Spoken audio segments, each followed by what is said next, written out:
ഈശോ മിശിഹായിക്ക് സ്തുതിയായിരിക്കട്ടെ. പ്രിയ കുട്ടികളെ, ആണ്ടുവട്ടത്തിലെ രണ്ടാമത്തെ മാസമാണല്ലോ ഫെബ്രുവരി മാസം.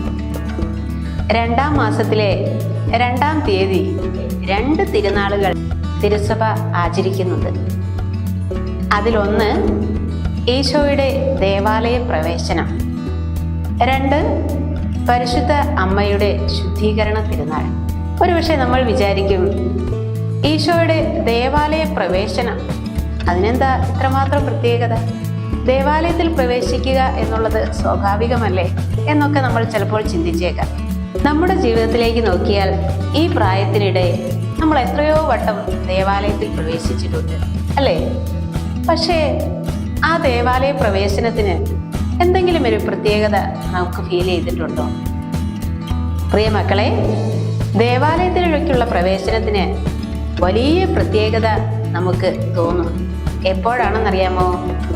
2-ാം തീയതി നമ്മൾ ആചരിക്കുന്ന ആ 2 തിരുനാളുകൾ ഒരുമിച്ച് ചേർത്ത് കൂട്ടി വായിക്കുമ്പോൾ ദേവാലയ പ്രവേശനത്തിന് വലിയ പ്രത്യേകതയുള്ളതായിട്ട് നമുക്ക് മനസ്സിലാക്കും.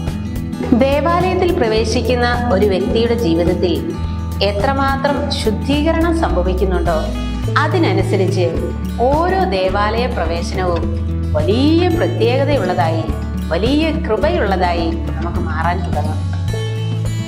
നമ്മൾ നമ്മുടെ വീട്ടിലേക്ക് പ്രവേശിക്കുന്നത് പോലെയാണോ ദേവാലയത്തിലേക്ക് പ്രവേശിക്കുന്നത്? അതോ ഒരു ക്ലാസ് റൂമിലേക്ക് പ്രവേശിക്കുന്നത് പോലെയോ, ഒരു സിനിമാ കൊട്ടകയിലേക്ക് കയറി പോകുന്നത് പോലെയോ, ഒരു കളിസ്ഥലത്തേക്ക് കയറി ചെല്ലുന്നത് പോലെയോ? അങ്ങനെയൊക്കെയാണോ നമ്മൾ ദേവാലയത്തിലേക്ക് പ്രവേശിക്കുക? ദേവാലയത്തിന്റെ വാതിൽ കടന്ന് ഉള്ളിലേക്ക് പ്രവേശിക്കുമ്പോൾ തന്നെ ഇത് ദൈവത്തിന്റെ ആലയമാണ്, ഈശോ വസിക്കുന്ന സ്വർഗീയമായ ഇടമാണ് എന്നുള്ള ഒരു ബോധ്യത്തോടെ ആണോ നമ്മൾ ദേവാലയത്തിലേക്ക് പ്രവേശിക്കുന്നത്? ആ ബോധ്യം അപ്പോൾ തന്നെ നമ്മൾ രൂപപ്പെട്ടാൽ ആ പ്രവേശനം തന്നെ വലിയ പ്രത്യേകത നിറഞ്ഞതായി മാറും. വീണ്ടും നമ്മൾ ദേവാലയത്തിന്റെ ഉള്ളിൽ പ്രവേശിച്ച് കഴിയുമ്പോൾ എത്രമാത്രം ഭക്തിയോടെ, ബഹുമാനത്തോടെ, ആദരവോടെയാണോ ആ ദേവാലയത്തിൽ ഞാൻ ചിലവഴിക്കുന്നത്? ദേവാലയത്തിൽ പ്രവേശിച്ചു കഴിഞ്ഞാൽ എൻ്റെ ശ്രദ്ധ മുഴുവൻ ഈശോയിലേക്കാണോ അതോ മറ്റുള്ളവരിലേക്കാണോ? എൻ്റെ സംസാരം മുഴുവൻ ഈശോയോടാണോ അതോ മറ്റുള്ളവരോടാണോ? പ്രിയ കുട്ടികളെ, ദേവാലയത്തിൽ പ്രവേശിച്ചാൽ ദൈവത്തോടൊത്ത് ചിലവഴിക്കുന്ന മനോഹരമായ സമയങ്ങളായി അത് മാറിയാൽ നമ്മുടെ ജീവിതം അവിടെ ശുദ്ധീകരിക്കപ്പെടും. ആ ശുദ്ധീകരണം നമ്മുടെ ജീവിതത്തിൽ സംഭവിച്ചാൽ നമ്മുടെ ഓരോ ദേവാലയ പ്രവേശനവും വലിയൊരു തിരുനാളായിട്ട് നമുക്ക് അനുഭവപ്പെടും.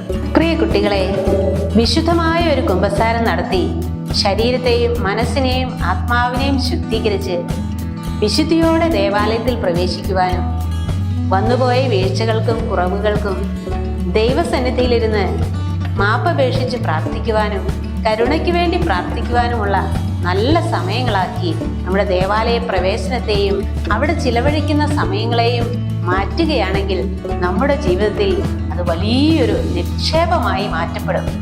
ജോഷുവ പ്രവാചകന്റെ പുസ്തകം 3-ാം അധ്യായം 5-ാം തിരുവചനം ഇപ്രകാരം പറയുന്നുണ്ട്: നിങ്ങളെ തന്നെ ശുദ്ധീകരിക്കുവിൻ, നാളെ നിങ്ങളുടെ ഇടയിൽ കർത്താവ് അത്ഭുതങ്ങൾ പ്രവർത്തിക്കും എന്ന്.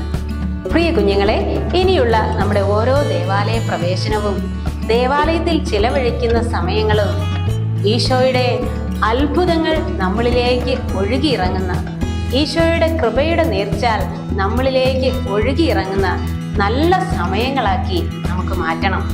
അങ്ങനെ മാറ്റപ്പെടണമെങ്കിൽ നമ്മുടെ ജീവിതത്തിൽ വലിയൊരു ശുദ്ധീകരണം സംഭവിക്കണം എന്നാണ് ഈശോ ഇന്ന് നമ്മളെ ഓർമ്മപ്പെടുത്തുന്നത്.